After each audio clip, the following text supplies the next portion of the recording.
Hello and welcome, David and Brent this week joining you. It's February the 20th when we're recording this. Big week coming out of the USDA. Of course, the last couple of weeks, we've been sharing the USDA's 2020 net farm income projections on the aei.ag blog. Talked about net farm income 2 weeks ago, the deterioration on the balance sheet with higher debt, lower working capital on the balance sheets. But Brent, this week is the USDA Outlook meeting in DC. Some preliminary production numbers coming out. You said 94 million acres of corn, 85 million acres of soybeans. Let's talk a little bit about those numbers, what they are, what they aren't, and what potential implications are. Yeah, I mean this is USDA's early number. There's nothing in here that's like I would say, proprietary or anything.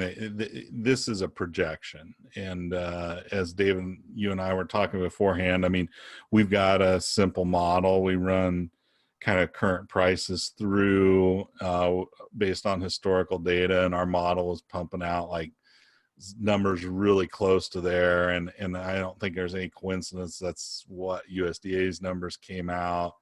They've got a pretty basic model that runs them through. So we won't really know a lot about it until they start surveying producers, and that's when you start to get some variation in those numbers. So right now, to me, I looked at the numbers in 94 and 85 and thought, well, that's pretty reasonable. I think that's pretty close to what the market is telling us right now.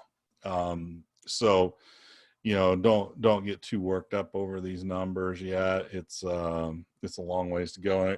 It's just like the long-term forecast numbers. Those are projections, not forecasts. And a projection is very different. It takes current situation as if it were to last for the next 10 years and runs it through a model and gives you the numbers. And so I think oftentimes people get really worked up about those numbers. I don't do that anymore because they're projections, and there's no reason to think that they're going to be that accurate long term. And those projections are used for something very specific. A lot of times they go into the government's and the USDA's and maybe Congress's budget planning processes. And so we have to think about, here's a data point, how is it generated and what purpose was it generated for? And sometimes there's a big disconnect. So right. The only thing that I put a whole lot, I think the acreage numbers are reasonable. I think that we're going to see something like that even when the survey comes out, unless market conditions change dramatically. The one thing I looked at this last year and did an article on it was, how accurate are those price ranges that they give? And they have been actually surprisingly accurate over most years. The only time they really get way off is when you have a big demand shock or a big supply shock. So, if you're planning, I think USDA's number on corn is something like a farm average price of $360. If you're planning for prices this year, I think that's a very reasonable number to start with in your budgets. Yeah, no, that's a very important point. So to recap a little bit what you just said, that 94 corn, 85 million acres of soybeans, that's not any data collection going on. That's sort of secondary data, kind of a model. We'll share our models shortly, but that's very similar to where this is. The data collection on acreage starts happening in March, that March acreage report. And then, of course, in June, when they look at the final planting. The thing that caught my attention is if you add 94 and 85, it comes to 179 million acres. I was thinking we'd be closer to 180 million. And then, of course, you mentioned beforehand that cotton acres were down to 1.2 million. From last year. So I'm wondering where are those cotton acres going to go? So again, in the ballpark, but there's a few million acres here that have to be allocated at the end of the day. And I guess the only other thing I'd add to be more specific. So I think our forecast network question is 97 million acres of corn. I have been steadily reducing that probability in my forecast.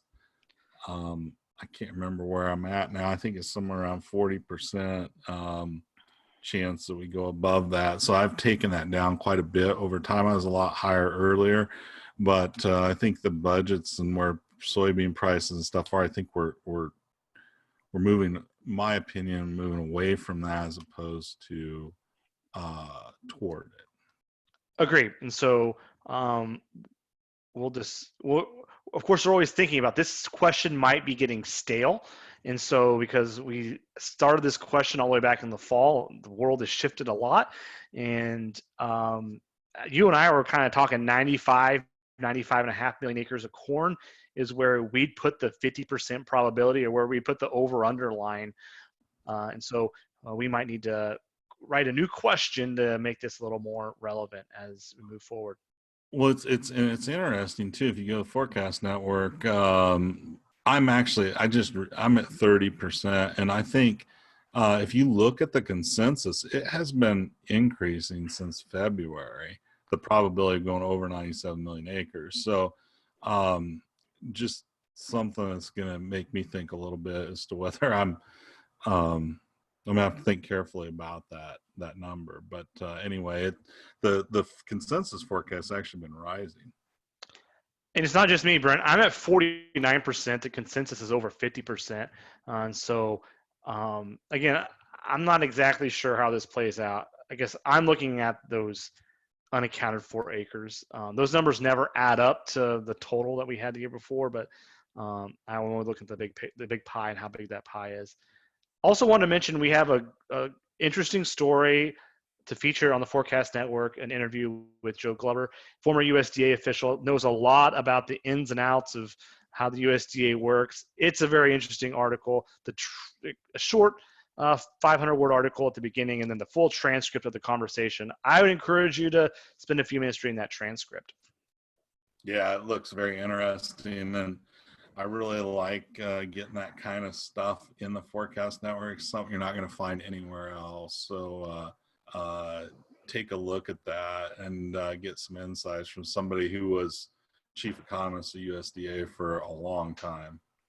Knows how the sausage is made. So great insights into the China trade deal, some of the nuances of that. Also added some perspective on an MFP payment for 2020 and how that might come together.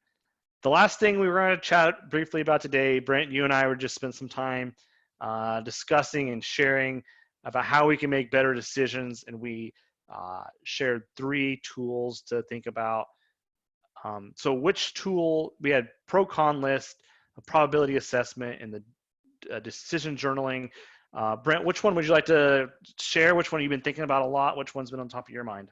Well, I wrote an article in the Forecast Network. It's down there, and I think ideas that make us better on writing it down.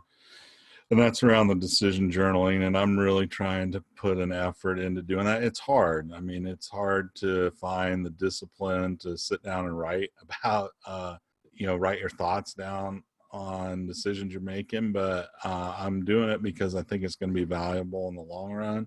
And I would encourage people to really read that article, as well as try and implement some aspect of it, even if it's just in the Forecast Network. When you change the probability of your forecast, write down a sentence or 2 about why. And I think that stuff will be valuable for you looking back on it. The one that I always try to use a lot is the pro-con list. Sometimes all the thing about decision or uncertainty, there can be a million. It seems like there's a million pieces. Once you start that pro-con list, sometimes it's easy to sift through the noise and find the signals or the key nuggets. Quick story that goes along with that. I recently read. There's a lot of stories about people using pro-con list. Darwin had a great story about how he used a pro-con list. Ben Franklin used a pro-con list. The one that I read the other day was Bob Iger, CEO of Disney, approached Steve Jobs, who was then at Apple, but also running Pixar, and said, "Hey, Disney would like to buy Pixar." And Steve said, "Great, come over, let's talk about it." And the first thing Steve Jobs did was this giant whiteboard at the Apple offices. He drew a line down the middle, wrote pro on the left side, con on the right side, and then started writing all the cons for Pixar selling to Disney. Actually, Bob Iger has a new biography. The story came out in that biography, so we'll include a link to that so you can maybe look at that. But Steve then made Bob Iger said, "Okay, now you tell me some pros to write," and he was hesitant, but eventually gave a few pros. But the list was heavily leaning towards all these cons that Steve Jobs kind of brutally and very directly put on the board. And so Bob Iger says, "Okay, well maybe the deal isn't possible. Well, maybe this is futile. We should move on." And Steve Jobs goes, "Oh no. Sometimes a few pros can outweigh a whole list of cons." And of course, now we know Disney ended up acquiring Pixar for some $7+ billion, and so it's a really powerful process. Yeah, I think it's probably the oldest way people have came about kind of trying to structure decision making, and very simple, very easy to use. We've all done it. But kind of formalizing it and writing it down sometimes is pretty valuable, and just encourage you to do some of that. And of course, the third tool we mentioned is the probabilistic assessment, which is what the Forecast Network questions are all about. And so as a user of the Forecast Network, you're very familiar with this, but it's really important to talk about uncertainty in a structured way. Instead of saying our corn price is going to rally, or will the U.S. plant more corn, or a big corn crop in 2020, write a question that can be scored or resolved at the end, and use probabilistic forecasts, make updates, and of course, leave notes as you go. Yeah, absolutely. All right. So take a look at your corn acre and soybean acre forecasts.